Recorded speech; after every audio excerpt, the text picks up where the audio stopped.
नमस्कार दोस्तों, मैं दयाशंकर एक बार फिर से आप लोगों के साथ।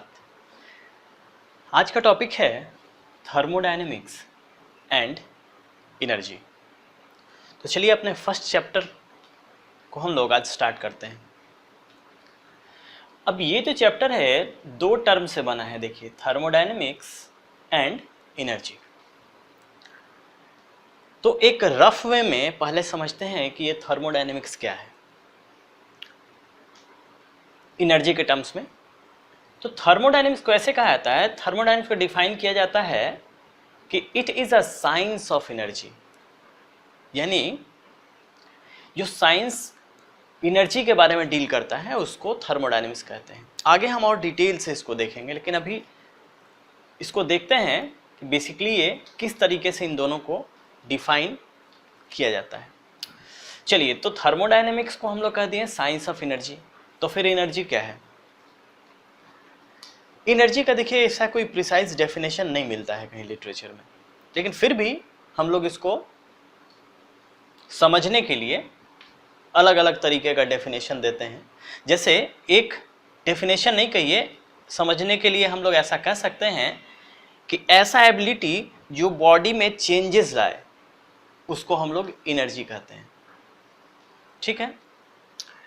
अब एनर्जी और एनर्जी ट्रांसफॉर्मेशन, ये थर्मोडायनेमिक्स टर्म बहुत जगह यूज होता है, खासतौर से जहाँ एनर्जी और एनर्जी का ट्रांसफॉर्मेशन होता है वहाँ पे। और ऐसे बहुत सारे जगह हैं, बहुत सारे सब्जेक्ट्स हैं जिसमें थर्मोडायनेमिक्स के बारे में पढ़ाया जाता है, जैसे refrigeration, air conditioning system, power transmitting, power generation system, ऐसे बहुत सारे जगह इसके बारे में हम लोग थर्मोडायनेमिक्स के बारे में स्टडी करते हैं। चलिए, अब आया बात थर्मोडायनेमिक्स में। तो थर्मोडायनेमिक्स किस चीज से बना है? अब जरा इसके बारे में देख लेते हैं। तो थर्मोडायनेमिक्स दो टर्म से बनता है, एक है थर्मो और दूसरा है डायनेमिक्स। ये दोनों ग्रीक वर्ड है। थर्मो का मतलब पता है सारे लोगों को, इसको हीट कहते हैं, और डायनेमिक्स का मतलब मोटे तौर पे इसको हम लोग पावर से जोड़ते हैं।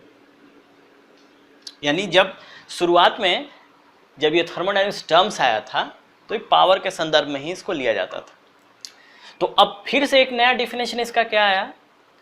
तो ऐसा पावर जो कि हीट के द्वारा प्रोड्यूस होता हो, यानी कहीं पे भी अगर हीट के द्वारा पावर प्रोड्यूस किया जाता है तो उस चीज को हम लोग थर्मोडायनेमिक्स के अंतर्गत पढ़ेंगे। ये बहुत ब्रॉड सब्जेक्ट है और इस टोटल चैप्टर्स में हम लोग और डिटेल से इसके बारे में पढ़ेंगे, लेकिन आज मोटे तौर पर सिर्फ हम लोग जान लेते हैं यहाँ है क्या ये।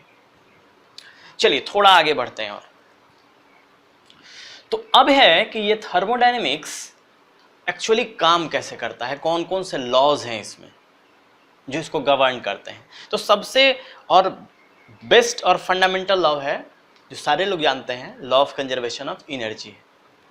अब law of conservation of energy क्या है? तो हम लोग शुरू से पढ़ते आए हैं, law of conservation of energy उसको कहते हैं जहाँ पे ना तो हीट क्रिएट किया जाता है, ना ही एनर्जी क्रिएट किया जाता है और ना ही एनर्जी डिस्ट्रॉय होता है।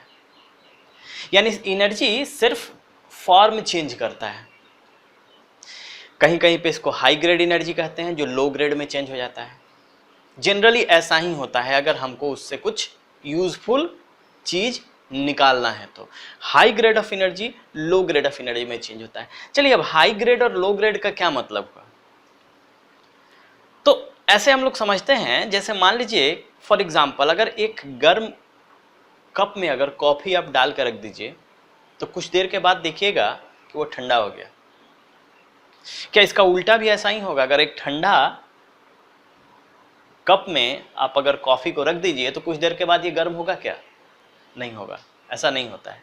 क्यों? क्योंकि वहां पे हाई ग्रेड ऑफ एनर्जी यानी हाई टेम्परेचर लो टेम्परेचर में कन्वर्ट हो गया, यानी high grade of energy low में कन्वर्ट हो गया, लो टेम्परेचर में।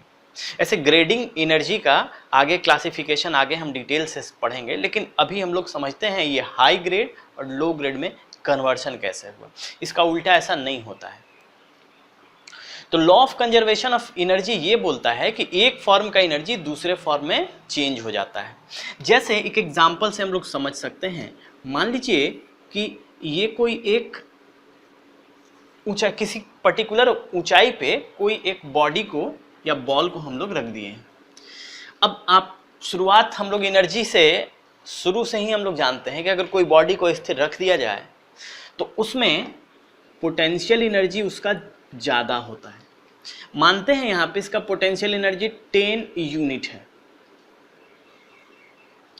और काइनेटिक एनर्जी, चूंकि ये बॉडी रेस्ट में है इसलिए काइनेटिक एनर्जी इसका 0 यूनिट। ठीक, अब क्या किए, अब बॉल को यहां से गिरा दिए हैं, तो हो सकता है कहीं पे मिडिल में या किसी एक पॉइंट पे ये पोटेंशियल एनर्जी अब क्या होगा, अब कन्वर्ट होगा।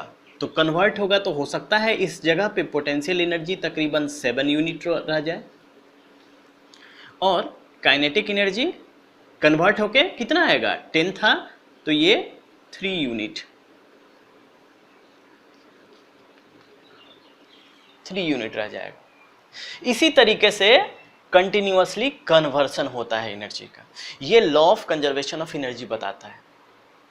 ठीक है, चलिए थोड़ा और अगर अंदर हम जाएं तो जनरली थर्मोडायनेमिक्स का 2 लॉ के बारे में हम लोग पढ़ते हैं। इनफैक्ट तीसरा लॉ भी है, इनफैक्ट चौथा लॉ भी है जो 0 से स्टार्ट होता है, लेकिन यहाँ पे हम लोग सिर्फ थर्मोडायनेमिक्स का फर्स्ट लॉ और सेकंड लॉ के बारे में थोड़ा ब्रीफली देखते हैं क्या है। तो फर्स्ट लॉ ऑफ थर्मोडायनेमिक्स क्या कहता है, ये basically law of conservation of energy को ही हम लोग फर्स्ट लॉ ऑफ थर्मोडायनेमिक्स कहते हैं, कि लॉ एनर्जी को कंजर्व कैसे किया जाता है, ये फर्स्ट लॉ ऑफ थर्मोडायनेमिक्स में बताया है। लेकिन सेकंड लॉ ऑफ थर्मोडायनेमिक्स क्या है, तो second law of thermodynamics energy के क्वांटिटी और क्वालिटी के बारे में बताता है। यानी सेकंड लॉ ऑफ थर्मोडायनेमिक्स क्या बताता है, तो क्वांटिटी और क्वालिटी, ये दोनों चीज के बारे में बताता है। और ये एक बात और कहता है कि कोई भी थर्मोडायनेमिक्स प्रोसेस उसी डायरेक्शन में होगा जिस डायरेक्शन में उसका क्वालिटी यानी थर्मोडायनेमिक्स क्वालिटी कंटिन्यूअसली डिक्रीज करे। ठीक है, अब ये थर्मोडायनेमिक्स क्वालिटी कैसे डिक्रीज करता है ये हम लोग आगे डिस्कस करेंगे। तो उसी डायरेक्शन में होगा जिसमें वो कंटिन्यूअसली डिक्रीज करता है। तो इस आधार पे हम लोग समझ सकते हैं ये सेकंड लॉ ऑफ थर्मोडायनेमिक्स ऐसा हम लोग को बताता है।